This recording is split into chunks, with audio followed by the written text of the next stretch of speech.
You made me alive when I was dead. You raised me up and seated me with Christ.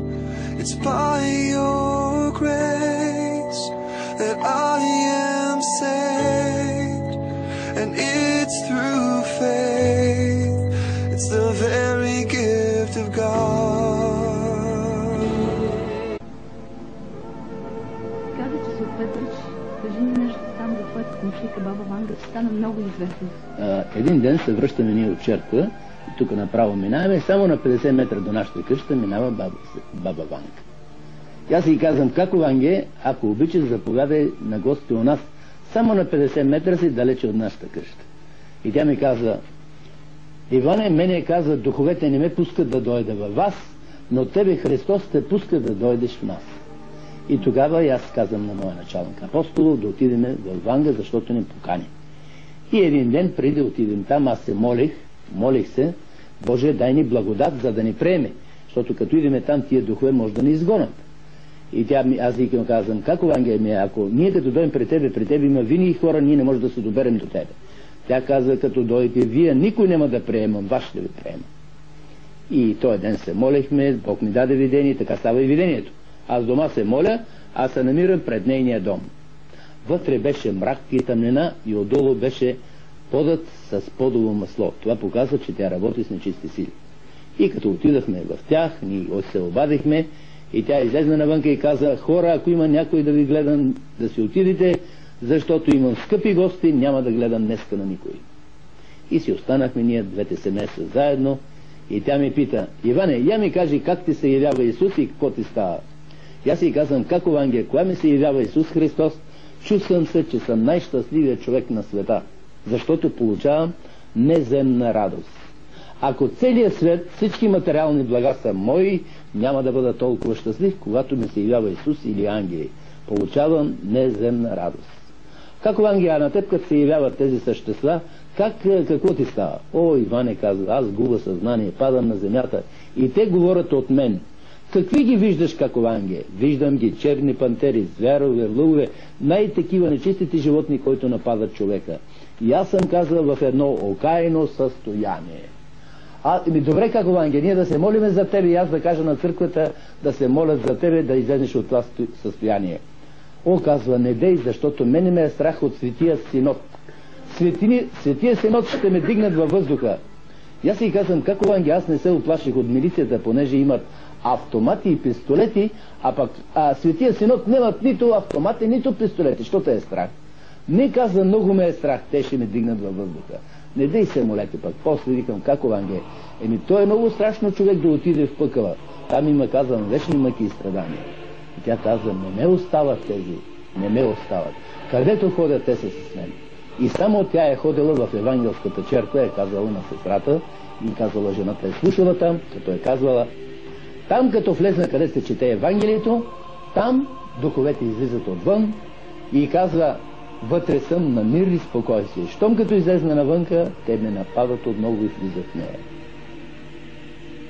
Ванга много хора мислят се обича. Даже една жена от Сандански повярвала, ма не била така утвърдена във вярата и не е знаела, че е грях да отида при Ванга. И тя води друга жена да отиде при Ванга. И Ванга е казала: ти знаеш ли какъв грях вършиш, че водиш жени при мен? Ето, ти си повярвал, ти не скърбяваш Бога, като идваш при мен. Защото аз казва, не съм с Бога. Не дей водете жени при мен. И на жената е направила забележки. И много хора, аз скоро с една сестра, ушки им претендира за кръщение Светия Дух, на Лъвов мост се скара с мен. И почна да казва така, че аз говорих на един свещеник за Бога, и тя се спря там, и стана въпрос за Ванга, и тя казва: ти нищо не знаеш, Ванга е Божий служител. Викам: молете се, сестра, ако си сестра, разбира се, аз не знам. Ванга, на мене Бог ми е дал откровение, че Ванга не е спасена жена. Ванга, ние много кидаме грях, ако не се молим за ние, Бог да избавя това стояние. Ванга има... по Стария завет всички тия се убиваха с камъни. Хората мислят светица. Ако тя беше истинска светица, нямаше да я ползва милицията. Те я ползват, тя беше сътрудник на тях. И тя ми е казала лично на мен, защото аз съм се виждал няколко пъти с нея. И тя казва: Иване, аз съм в окаяно състояние. И тук страдание, и на небето страдание. И Ванга, какво да ти кажа, тая сестра с мен споря. Викам, сестро, не дей спори, вземи да четеш Библията, ще видиш, че такива хора, Стария Завет всички ги убиваха с камъни, защото те заблуждават хората си, а и тя много хора е заблудила, като им каза, о, вашия е умрял, много е гладен, вашия е умрял, дайте му малко ракийка, па дайте му малко винце, па е много гладен, па е много гол, та му е студент. Това неща няма нищо. Горе, който са при Бога в рая, там Бог ги облича и той се грижи за тях. Те не изпитват нито студ, нито глад, нито нищо. Те са подобни на ангели, духовете нито ядат, нито пият. Но тя казва неща, които са извън Библията. Един път пребъдвах, четех Божието Слово, всичко това е пак наяве. Така, прочета една глава, моля се, прочета и се моля. Така практикувам. И като се молех, намирам се отново в рая. Една много красива местност. На земята няма такава местност толкова красива. И в една хубава горичка, една хубава къща и отвътре излиза моята майка. И дойде при мен. И вика, сине, виждаш ли колко е хубаво при нас? Айде, ела си при нас. И аз си викам, мамо, на земята имам работа. И излиза и баща ми. И той вика, синко, искам да ти дам един съвет. Викам, кажи, татко, какъв съвет ще ми дадеш? Ти като отиваш на духовна работа, чакай да се събират всичките. Ти почнеш, хората не са събрали още, почнеш, говориш, после идат хората, ти паш отново. Изчакай да се събират всичките хора, защото виждам, че много се уморяваш. Аз действително много се уморявам. Представлявам една картечница, не мога да чакам да се събират хора. Мене ври като вулкана отвътре. После, понеже Бог ми даде да видя 6 пъти рая, видях такива неизразими неща. За да плачеш да умреш. Вижте какво? Аз съм плакал и още понеже Исус ми изобличи, че не е неговата воля да умра, а има да работи още с мен. И затова сега не смея да кажа, Господи, искам вече да си дойда при Тебе. Аз казвах, стигат ми толкова години, дай ги на друг.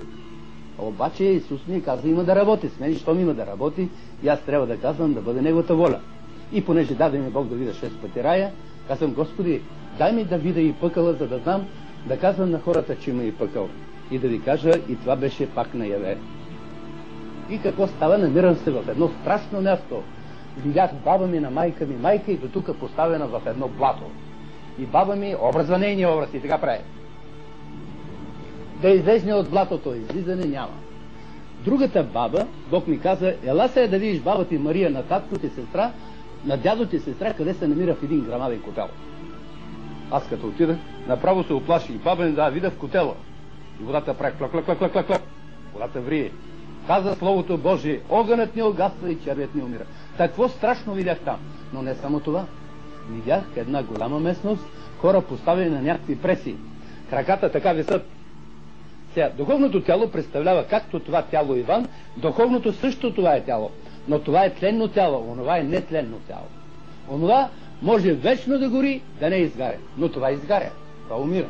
Онова не умира. Пак така се молех и ми се даде да видя огнено течаща река.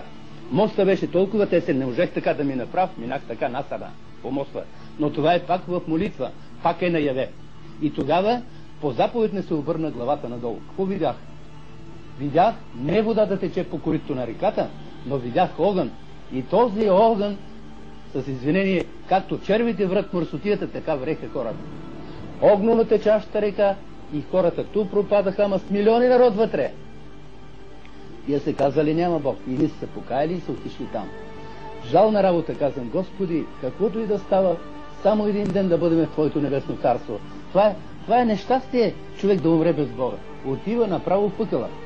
Човек, който не се е покаял, не се е новородил, може да е много религиозен, отива в пъкъла. Как не вярвам? Така на младежи по влака пътувах, говорех, аз не мога да не говоря. Те почнаха да не се смеят, да се подиграват. Викам, сега се подигравате, но един ден как ще вие не знам. Защото той е Бог, ме е вземал от милицията. Първо им говорих за милиционер, видял Библията, викам, видял Христос, нека да ви поговоря. Те казват, жив ли е този милиционер? Жив е от Петрич. Ти откъде си? Аз съм от Петрич, познавам добре милиционера. Това вика не е вярно. Аз съм милиционера. С мен станаха тия събития. И те стават и до днес. Аз до сега не помня, казвам, Бог ми даде да видя 6 пъти рая. Има ли райчичка? Има и пъкъл, да знаете. Щом има рай, щом има затвор, има и свобода. А щом има пъкъл, има и рай. Така че, ваша работа е. Избирате ли, може да си изберете какво трябва да правите. Дали рая да наследите или пъкъл? Вашето.